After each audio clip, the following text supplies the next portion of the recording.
वाला ब्लाउज। सरनपुर नाम के एक छोटे से गांव में कियारा नाम की एक लड़की अपने परिवार के साथ रहती थी। कियारा जितने छोटे घर की थी, उसके सपने उतने ही बड़े थे। शीशे के सामने खड़ी कियारा खुद को निहारते हुए कहती है, हे यू, खुद को कभी कम मत समझना, तुम किसी से कम नहीं हो।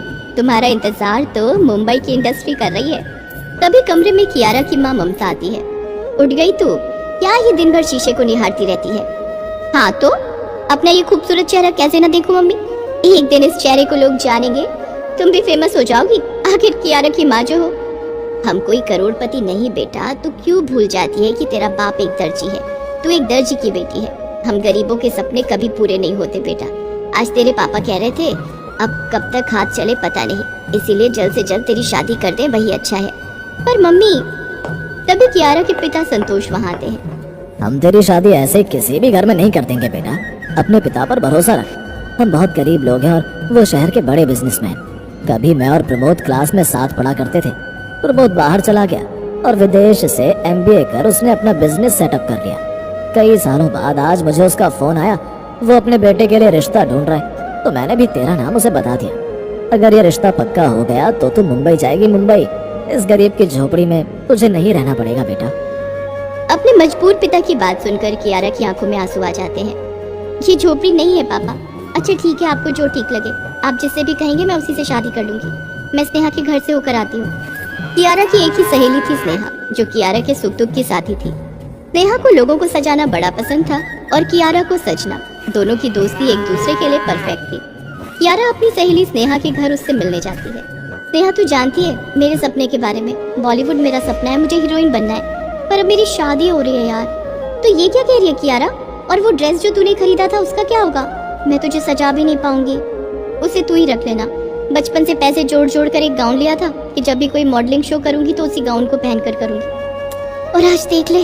तभी कियारा की नजर बिस्तर पर पड़ी एक मैगजीन पर पड़ती है। ये क्या है? ओहो, मैं तो तेरे पास ही आ रही थी और तेरा दुखड़ा सुनकर मैं तुझे बताना ही भूल गई। हमारे शहर में भी एक ब्यूटी पेजेंट होने वाला है। क्यों ना तू अपनी शादी से पहले एक पेजेंट में भाग ले ले, तेरा गाउन भी काम आ जाएगा और सपना भी पूरा हो जाएगा। फिर शादी के बाद क्या होगा कौन जाने। आज मैं बहुत खुश हूँ स्नेहा, फाइनली मैं रैंप पर चलूंगी। स्नेहा की खुशी का ठिकाना ही नहीं रहता। पर ये पेजेंट है कब? बस 2 दिन बाद। ओ गॉड, कितना कम टाइम है। तुझे गाउन की फिटिंग भी देखनी होगी। रात को जब सब सो रहे होते हैं, स्नेहा कियारा के घर आती है। कियारा अपने पापा की सिलाई मशीन निकालती है। स्नेहा उस गाउन को कियारा की बॉडी के हिसाब से ऑल्टर कर देती है। अगले दिन कियारा अपने गाउन को लेकर चुपके से स्नेहा के घर चली जाती है। ले आ गई मैं, अब जल्दी से मुझे तैयार कर दे, मैं तेरे घर से ही पेजेंट में चली जाऊंगी। तैयार होकर कियारा किसी हीरोइन से कम नहीं लग रही थी। वो ऑटो रिक्शा में पेजेंट के लिए रवाना हो जाती है। कियारा की वॉक बहुत ही अच्छी होती है। अगर मैं पूछूं तो आप सच बताएंगे, ये गाउन आपने कहाँ से लिया? कोई पर्सनल स्टाइलिस्ट? नहीं सॉरी, ये तो मेरे घर के पास एक मॉल है, वहीं से मैंने लिया था। ज्यादा पैसे नहीं थे तो सिंपल सा गाउन ले लिया। फिर मेरी फ्रेंड ने इसमें कुछ ग्लिटर्स और स्टाइल और फ्लावर्स ऐड कर दिए। वैसे तो यहाँ और भी कई मॉडल्स हैं जो बेहद खूबसूरत है, पर एक ब्यूटी पेजेंट का विनर होने के लिए आपका मन भी साफ होना चाहिए और आपकी बातों की सच्चाई आपके मन की सुंदरता को दर्शाती है। मिस कियारा, इसलिए इसका पेजेंट की विनर आप बनती हैं। कियारा की खुशी का ठिकाना नहीं रहता। वो ब्यूटी पेजेंट जीत चुकी थी और करण कियारा पर अपना दिल हार चुका था। अगले दिन प्रमोद करण से कहता है, अरे बेटा चलो, आज मेरे दोस्त की बेटी को देखने भी तो जाना है। डैड, मुझे किसी भी लड़की को नहीं देखना, मेरा मन नहीं है। ऐसा क्या हो गया बेटा? जब से तुम उस ब्यूटी पेजेंट से लौटे हो, अजीब सा बर्ताव कर रहे हो। मुझे ऑलरेडी एक लड़की पसंद आ चुकी है पापा, तो अब मैं लड़की देखकर क्या करूँगा? ओहो, तो ये बात है। पर मैंने संतोष को जवाब दे दिया है। अच्छा, तो एक बार चलकर उस लड़की से मिल तो ले, फिर देखते हैं क्या कर सकते हैं। अपने पापा की बात मानकर करण संतोष के घर उसकी बेटी को देखने पहुंचता है। उसका मन वहाँ बैठने का बिल्कुल भी नहीं था। वो हर टाइम इधर उधर देख रहा होता है। तभी कमरे से उसके सपनों की रानी कियारा आती है, जिसे देखकर वो खड़ा हो जाता है।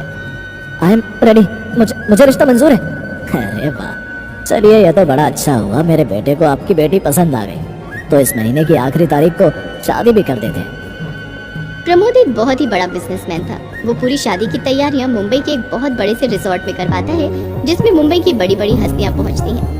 कियारा अपनी शादी में अपने ससुराल से आया लहंगा ही पहनकर तैयार हो रही होती है। अब तो रेडी है, अब तो नीचे सबके सामने जा सकती है। कियारा अपने कमरे से नीचे उतर ही रही होती है कि उसके ब्लाउज की चेन पीछे से टूट जाती है। नेहा, मेरा ब्लाउज पीछे से खुल गया। अब मैं क्या करूंगी? ओ गॉड। तुम्हारा ब्लाउज खुला नहीं है कियारा, तुम्हारे ब्लाउज की चेन ही टूट गई है। जल्दी से कमरे में चलो वरना कोई देख लेगा। दोनों फौरन कमरे में जाते हैं। इतने सारे लोग नीचे खड़े हैं, मेरी खुद की शादी और ये सब क्या हो गया? कुछ नहीं हुआ है तो 2 मिनट चुप रहेगी। नेहा कियारा के ब्लाउज के पूरे बैग को ही हटा देती है और दोनों हिस्से को एक पतली सी डोरी से जोड़ देती है। ये ब्लाउज है, इसके ना आगे कुछ है ना पीछे। तूने तो सारा कपड़ा ही काट दिया स्नेहा।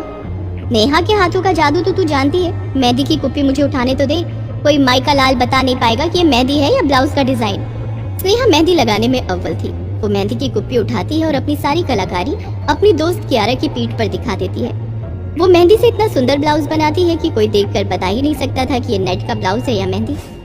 यू आर रेडी, तू नीचे जा सकती है। कियारा नीचे जाती है। इस ब्लाउज के डिजाइन के बाद वो इतनी खूबसूरत लग रही थी कि सब उसे ही देखे जा रहे थे। क्या ब्लाउज है, वाओ।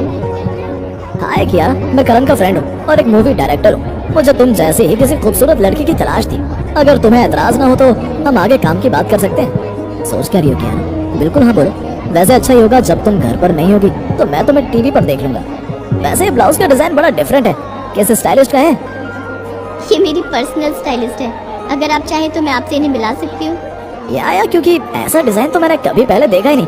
अपनी मूवी में भी ये कॉस्ट्यूम डिजाइनर के नए नए डिजाइन ट्राई करता रहता हूँ। प्लीज मुझे उसका नंबर दीजिए। कियारा और करण की शादी हो जाती है। कियारा को बहुत सारे मॉडलिंग वर्क के प्रोजेक्ट मिलने लग जाते हैं। अब कियारा के सारे कपड़े स्नेहा ही डिजाइन किया करती है। कियारा के साथ साथ स्नेहा की किस्मत भी बदल जाती है। हमरे सजनवा पूरा 1000 माने 1000 रुपया कमाई के लाए हैं मम्मी जी, और वो हमारा घर वाला पूरे 1200 रुपए कमा कर लाए से सासू माँ। पर वो तो बस 150 रुपए ही कमा कर लाए हैं माँ जी। ये सुनकर दुलारी की दोनों बड़ी बहुएं छन्नू और मन्नू ठा के मारकर हंसने लगती हैं। बस 150 रुपए ली। इतने में तो चुहिया का पेट ना पले, इसीलिए तो गरीब रह गए हमारे देवर जी। कमाना तो आवत नहीं। क्यों री सासू माँ, 16 आने सच बोली ना मैं। चुप करो तुम दोनों और जाकर अपना अपना काम देखो। कमाई का हिसाब किताब रखने का काम मेरा है, तुम्हारा नहीं। दुलारी के 3 बेटे और 3 बहुएं थी, छन्नू, मन्नू और डिमो। उसके दोनों बड़े बेटे मोहन और सोहन तो अच्छा कमा लेते थे, मगर सबसे छोटे बेटे रोशन की कमाई कुछ खास नहीं थी। वो झील के किनारे खड़ा होकर चना दाल चाट बनाकर बेचता था। आइए साहब, चटपटी चना दाल नमकीन खाइए। रोशन की लाजवाब चटपटी चना दाल चाट खाइए। अरे दाल कैसी थी भाई? 10 रुपए का पत्ता। दूं क्या साहब? हाँ दे दीजिए। चना दाल बेचकर रोशन की कुछ खास कमाई नहीं होती थी, इसीलिए उसकी भाभियों को वो फूटी आंख नहीं सुहाता था।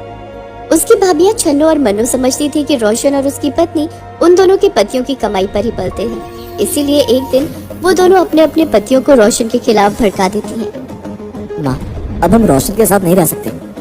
हम ही गरीब को कब तक अपना कमाई खिलाते रहे मम्मी जी? अगर रोशन इस घर में रहेगा तो हम घर छोड़कर चले जाएंगे। बेटी बहू के ऐसे बोल सुनकर दुलारी को बहुत दुख होता है और वो रोशन का साथ देते हुए कहती है, बेटा भले रोशन गरीब है पर है तो तुम्हारा भाई ही ना, फिर इस गरीब से ऐसी दुश्मनी क्यों? कान खोलकर सुन लो सासू माँ, इस रोशन और नीमो से तो हमारी कट्टी समझो, इनको तो अलग होना ही पड़ेगा। अगर तुम सब यही चाहते हो तो झगड़ा करने की कोई जरूरत नहीं भाभी। मैं नीमो के साथ ये घर छोड़कर चला जाता हूँ। पर तुम रहोगे कहाँ बेटा? आप चिंता मत कीजिए माँ जी, जहाँ भगवान रखेंगे हम खुशी खुशी रह लेंगे। ये कहकर नीमो और रोशन घर छोड़कर चले जाते हैं और एक मंदिर में शरण ले लेते हैं। मैं झील पर चना दाल बेचने जा रहा हूँ, तुम अपना ख्याल रखना नीमो। सुनो, बुरा ना मानो तो मैं भी तुम्हारे साथ चलूं? आज हम दोनों मिलकर चना दाल बेचेंगे। अगर तुम यही चाहती हो तो चलो। उस दिन से रोशन और नीमो दोनों झील के किनारे चना दाल चाट बेचने का काम करने लगते हैं। आओ भाई, चटपटी चना दाल खा लो, प्याज नींबू और मसाले वाली चटपटी चना दाल नमकीन खा लो। एक दोपहर के समय रोशन को तेज भूख लगाती है तो वो नीमो से कहता है, बहुत भूख लगी है, चलो सुक्की तंदूर वाला के ढाबे से खाना खा आए। हाँ जी, भूख तो मुझे भी लगी है, चलो खाना खा ही आते हैं। ये कहकर नीमो रोशन के साथ ढाबे पर जाती है तो सुखी तंदूर वाला रोशन को देखते ही कहता है, जय बोलो तंदूर की, आ बे नमकीन वाले, बोल क्या खाएगा? 2 सादा थाली लगा दो सेठ। सादा थाली? जय बोलो तंदूर की, हमारे ढाबे में सादा थाली का क्या काम है? यहाँ तो 100 वाला थाली मिलेगा, खाना है तो खाओ वरना जाओ। ठीक है फिर 1 थाली लगा दीजिए। ये कहकर रोशन और नीमो एक टेबल पर बैठ जाते हैं। तभी नीमो ढाबे पर खड़े ग्राहकों की भीड़ देखकर रोशन से कहती है, इस तंदूर वाले के ढाबे पर ग्राहकों की भीड़ तो देखो जी, बहुत कमाई करता होगा ये, क्यों ना हम भी एक ढाबा खोल लें। मन तो मेरा भी करता है, पर जेब में पैसा हो तभी ढाबा खुले ना। लगता है जीवन भर चना दाल ही बेचनी पड़ेगी नीमो। भगवान ने चाहा तो हम भी ढाबा जरूर खोलेंगे जी। उस दिन के बाद नीमो और रोशन के मन में ढाबा खोलने की रट सी लग जाती है। और एक दिन नीमो झील में तैरती नावों को देखकर सोचने लगती है, अगर झील पर तैरता हुआ नाव ढाबा हो तो कितना मजा है। लोग खाना खाने के साथ साथ झील की सैर करेंगे तो उनको कितना आनंद आ जाएगा। क्या सोच रही हो नीमो? रोशन, अगर इस झील पर तैरता हुआ हमारा नाव ढाबा हो तो कितना मजा आए। रहने दो नीमो, क्यों दिन में सपने देखने लगी हो। समय बीतता जाता है और एक दिन छन्नो और मन्नो मंदिर में आती है तो वो वहाँ भी रोशन और नीमो पर तंज कसने से बाज नहीं आती। हम तो सोच रहे थे ये रोशन और नीमो कोई राजा रानी बन गया होगा, पर ये तो भिखारियों के माफिक मंदिर में पड़ा है। मैं तो सोच रही थी कि चना दाल बेचने वालों ने कोई होटल या ढाबा बना लिया होगा, पर ये तो अभी भी चना दाल के व्यापारी बने बैठे हैं। ये कहकर छन्नो और मन्नो मंदिर से चली जाती है और नीमो भगवान की मूर्ति के सामने खड़ी होकर प्रार्थना करती है, हे भगवान, कुछ ऐसा चमत्कार करो कि हमारी किस्मत भी बदल जाए। कुछ दिन बाद मंदिर में एक महात्मा जी आते हैं। रोशन और नीमो महात्मा जी की पूरे मन से सेवा करते हैं। फिर महात्मा जी वापस जाने लगते हैं तो उनसे कहते हैं, मेरे बच्चों, तुमने मेरी बहुत सेवा की है, अगर तुम्हें कुछ चाहिए तो बोलो। साधु महाराज, हम पानी पर तैरने वाला बांस का नाव ढाबा बनाना चाहते हैं, इसलिए हमें आशीर्वाद दीजिए कि हम इस काम में सफल हों। ये सुनकर साधु महाराज उन्हें बांस का एक छोटा पौधा देते हुए कहते हैं, ये बांस का पौधा लो, ये तुम्हारी सब इच्छाएं पूरी कर देगा। बस तुम दोनों ऐसे झील के पानी में रोक देना। महात्मा जी उन्हें बांस का पौधा देकर चले जाते हैं। फिर रोशन नीमो से कहता है, ये छोटा सा बांस का पौधा हमारी इच्छाएं क्या पूरी करेगा नीमो? उसे झील के पानी में लगाने से क्या बांस का ढाबा बड़ा हो जाएगा? उस साधु ने हमें बेवकूफ ही बनाया है। पहले सच्चाई को आजमा तो लो, तभी कुछ बोलना, अगर उनकी बात सच हुई तो। ये सुनकर रोशन चुप हो जाता है और फिर वो दोनों झील के किनारे जाकर उस बांस के छोटे पौधे को पानी में रोक देते हैं। पौधा जैसे ही जमीन छूता है एकाएक बढ़ने लगता है और देखते ही देखते बांस का विशाल और आलीशान ढाबा बन जाता है। ये देखकर रोशन और नीमो आश्चर्य में पड़ जाते हैं। लो, मैं कहती थी ना कि सच्चाई को परख लो, छोटा सा बांस का पौधा बन गया ना विशाल बांस ढाबा। ये तो पानी पर तैरता बांस का बहुत ही खूबसूरत ढाबा बन गया नीमो। अब अंदर भी चलो, देखे तो अंदर से कैसा है। ये कहकर रोशन और नीमो दोनों झील के पानी पर तैरते विशाल बांस ढाबे में घुसते हैं तो और अधिक हैरान रह जाते हैं। अंदर जरूरत की सब चीजें रखी थी। खाना बनाने के लिए राशन, बर्तन और टेबल कुर्सियां सब कुछ रखा हुआ था। ये तो बना बनाया ढाबा मिल गया जी। भला हो साधु महाराज का, जिसने हमारी ये इच्छा पूरी की। उसी दिन से रोशन पानी पर तैरते विशाल बांस ढाबे का मालिक बन जाता है और अपनी पत्नी के साथ मिलकर उसे चलाने लगता है। जल्द ही वो ढाबा झील पर आने वाले सैलानियों की पहली पसंद बन जाता है। वाह भाई, जवाब नहीं तुम्हारे इस बांस के बने नाव ढाबे का। इसके आगे तो 5 स्टार होटल भी फेल है। खाने का मजा अलग और खाते खाते झील की सैर करने का मजा अलग। खाने का मजा अलग और खाते खाते झील की सैर करने का मजा अलग। झील में रोशन के पानी पर तैरते विशाल बांस ढाबे की लोकप्रियता के साथ ही सुक्की तंदूर वाला के ढाबे पर ग्राहकों का जाना बंद हो जाता है। ये देख सुक्की तंदूर वाला रोशन को कोसने लगता है। जय बोलूं तंदूर की, इस चना दाल वाले ने तो मुझे बर्बाद ही कर दिया। इस ससुर का पानी पर तैरता बांस का ढाबा तो मेरे लिए आफत ही बन गया। ईश्वर की कृपा और चमत्कार से बना रोशन का अनोखा बांस ढाबा तरक्की पर तरक्की करता जाता है, जो सुक्की तंदूर वाला सहन नहीं कर पाता। जय बोलो तंदूर की, अब सहन नहीं होता। अब तो उस चना दाल वाले रोशन का ढाबा राख हो तभी चैन आए। यही सोचकर सुक्की तंदूर वाला अपने कुछ आदमियों को रोशन के बांस ढाबे में आग लगाने के लिए भेजता है। जय बोलो तंदूर की, सुनो, सुबह तक उस चना दाल वाले का ढाबा राख का ढेर बनकर झील में तैरता नजर आना चाहिए। राख का ढेर ही नजर आएगा सेठ। ये कहकर सुक्की तंदूर वाला के आदमी रात के अंधेरे में बांस के नाव ढाबे पर पेट्रोल डालकर उसमें आग लगाने की कोशिश करते हैं, मगर तभी अचानक से भारी बारिश होने लगती है और देखते ही देखते झील का पानी बाढ़ बनकर शहर में घुस जाता है।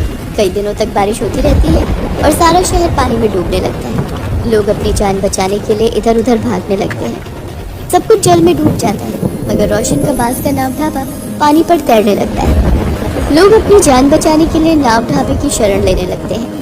आओ आओ, हमारे नाव ढाबे में चले आओ। बांस के नाव ढाबे में जितने लोग आते हैं वो उतना ही बड़ा हो जाता है। जल्दी ही सुखी तंदूर वाला भी पानी में डूबने लगता है और उसे भी रोशन के नाव ढाबे में शरण लेनी पड़ती है। जय बोलो तंदूर की, आज तुम्हारा नाव ढाबा नहीं होता तो मैं तो मर ही जाता रोशन। इस तरह सुखी तंदूर वाले को अकल आ जाती है और वो रोशन से जलन रखना छोड़ देता है। कुछ दिन बाद रोशन के भाई भाभीियों को भी अपनी गलती का एहसास होता है और सब साथ साथ रहने लगते हैं।